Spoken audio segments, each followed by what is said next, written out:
So hello everyone. Got a new video series that I'm putting out under the UVision Media brand name. These are all going to be tech and how-to videos on the technical side of YouTube and podcasting content. Okay, so we're gonna get into things like the hardware side of stuff, whether it be the ATEM Mini, cameras, lighting, microphones, cabling, whatever. We're also going to get into software, how to do certain functions, and just basically any kind of content that I can create that will help you guys get educated on how you can do this too. Okay, I know there's a lot of people out there that encourage everyone to become YouTubers and put content out there. There's a lot of you guys that think this stuff is super easy, and it's not. And that we don't earn any kind of revenue that we make. It's definitely earned. But these videos are going to be out there to show you guys how to do all this stuff. This particular video was requested by one of you guys on YouTube, and they wanted to know how I did the Skype version of episode 4 of the 6 to 3 podcast. For those that don't know about my podcast or didn't watch that, I brought my cousin in from California via Skype and had a picture-in-picture. If you haven't seen it, link will be down in the description. Click on it, check it out. If you're watching this on Facebook, just go to the 6 to 3 podcast page and go look for episode 4. Watch it, even if you just watch it for a couple minutes so you can understand what it is that I'm trying to show you in its actual recorded final product. Okay, so for now, let's switch over here to the picture-in-picture view, and you guys are looking at me in the lower video, and that is a video source coming out of my ATEM Mini. And what you're looking at here, which is a camping scene, is my background on my right hand monitor.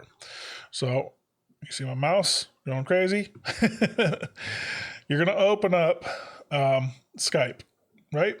I'm not going to connect to anybody in this particular video because I don't have anybody to call, and I don't think they want to sit back and endure me recording this over and over and over again until I get it right. So if you guys don't know how to use Skype or OBS, this is not the video to show you how to do that. Okay, this is assuming you know how to use Skype as an individual component, and this is assuming you guys know how to use OBS as an individual component. And I'm just going to show you guys my setup and why, and explain to you why I did it this way.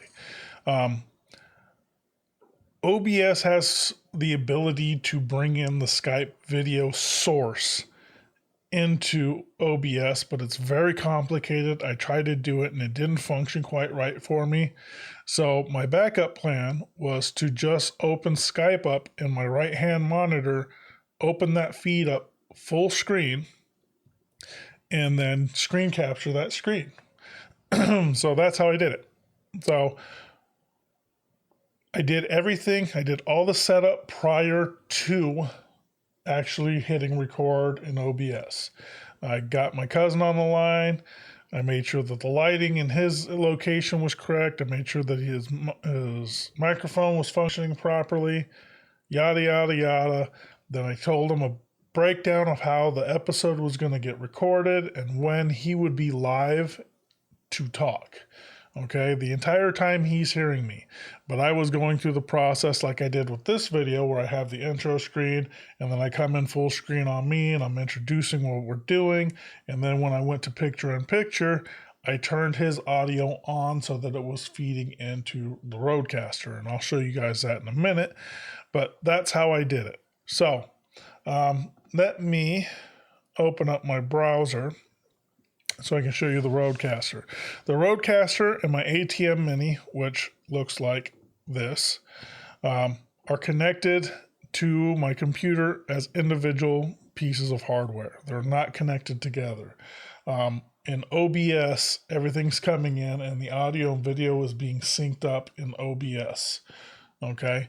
There's like 166 millisecond delay in the video that I have to adjust for, but that may not be the same for you.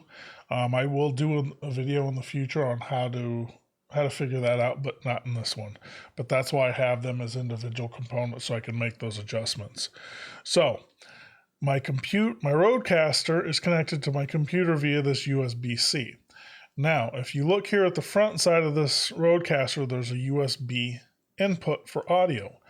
All my computer audio is being fed into that channel, including my Skype. And Skype is also receiving the audio coming out of the Rodecaster going into it. So during the entire record process, my cousin is able to hear everything that is actually being recorded in OBS, and I'm bringing his audio into that channel so I can adjust the volume there, and I can mute him out if he gets out of line. So basically it's just for intro and outro to cut him out just in case he says something weird or thinks he's not on air. I could just cut him out, and that's not an issue. Word of advice: if you do connect to Skype this way where you're doing screen capture, turn all the applications off. Don't have web browsers open. Don't have, Facebook or whatever running in the background. Anything that would give you a notification and mess up the feed, turn it off. Another thing that you have to know that's going to happen is once Skype is opened up, you got the video feed running. I choose to let him do a screen view, which that's a screen capture, so you can see what's on my monitor, which allows him to see everything that's on my left-hand monitor, which is OBS. And I'll show you guys that in a minute, but that's what he sees. Rather than having my camera view only, so he can see everything that's happening and have an idea of when he's live and when he's not live. Okay? When you go from Skype and you click over here on the OBS window, when you're doing a screen capture setup like that, you're going to get a little pop-up here in the corner. You may not. If it pops up, just click on the little X. It's just like a side view image, whatever, an extra image that Skype comes up with. Just exit out of that. This is all in your setup. You don't want to go over here to your right monitor and click on anything during the record process. Once you're set up and you're in it, stay over here on your left monitor and stay in OBS, and everything will run smoothly. If you start fiddling around on that right-hand monitor, things are going to go haywire in the middle of your podcast, and it's not going to be good. So keep everything over here on your left monitor, and everything will run smoothly. So let me switch over the source so you guys can see OBS. So now you guys are looking at my left-hand monitor here in that picture-in-picture. And you can see how things are highlighting as I put the mouse cursor over it. These are the individual components within the scene, okay? I have my video down here, and I have my screen capture up here, and I can drag and move them around the screen, and that wasn't a good view of it because you guys are like, well, I'm getting dizzy. So let me get that adjusted again real quick here in position where it's supposed to be, and we'll do it with this one. So you see it moving around. It is behind my background, okay? I can grab this, I can rescale. Depending on if you have a background image like I do, this could come in handy. The background image is a PNG file that was created in Photoshop. What a PNG file is just a specific file format. You create this image in Photoshop, you save it as a PNG file, and what it allows you to do is to have transparency functions. So like the logos there in the screen for the Facebook, YouTube, and Instagram, they're like kind of a splash type logo image. Those are all PNG files. They have to be PNG files for you to have that transparency where elements of the image are visible and elements are invisible. So that's what I'm doing with the background. I literally just cut out where I knew the video files would be, and everything is brought into OBS as different components within that scene, and everything is layered up like pages.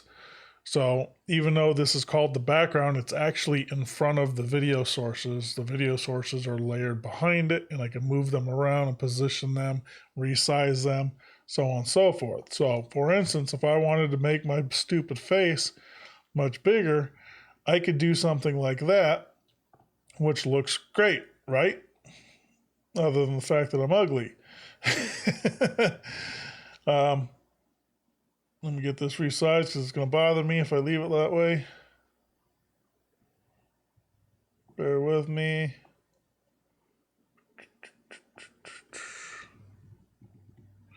So anyway, yeah, we got that all resized. I have a little bit of an overlap right here between the two, which gets a little bit funky on my end. You don't have to do that. This is all, up to your imagination on how you want to do this. All my text and logos and stuff like that are all separate elements so that I can edit them in OBS freely. And for the sake of showing you guys this better, I'm going to eliminate all that context. So to bring in the screen capture source, you're going to come over here and hit plus under the source scene, the scene sources, and you're going to hit display capture, and you're going to select whatever monitor that you're trying to capture. Okay. I'm not going to do it because I don't want to mess up my settings. For your video source, you're going to come down here and you're going to hit video capture device, and you're going to select your ATEM mini, and then it'll bring it up over here. So it's that simple. Like I said, you can readjust the size, you can reposition them. However you choose to lay this out is how you choose to lay it out. And the more creative you get, the better. But keep in mind, sometimes simplicity is far more professional. So that's pretty much it. So you guys hopefully understand it and get it. And if you don't, well, you should watch the video again or ask some questions in the comments.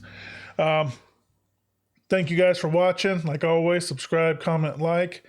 I'm going to put more of these videos out and hopefully fill in some of the gaps and add some stuff that maybe you didn't know about. If you guys are watching this on Facebook, follow the UVision Media page, follow the 63 Podcast page. Not just like it, but get notifications. Facebook's been doing some funky shit where they're not showing people my posts. They've been doing it for a long time, but it's gotten really, really bad as of recently. So if you guys want to follow and you want to get notifications, make sure you hit that notification setting on there so that when I do upload something, you guys see it. If you guys are watching this on YouTube, subscribe. That works the way subscribing works. If you want notifications about it, hit notification button on there. I'm definitely not trying to bombard anybody with material. I just want to make sure that you guys actually see it. So, that's pretty much it. Comment on either or, tag people, share it, whatever you can do to help. Awesome. Thank you. Yeah, that's pretty much it. If you got any questions, ask. Peace out.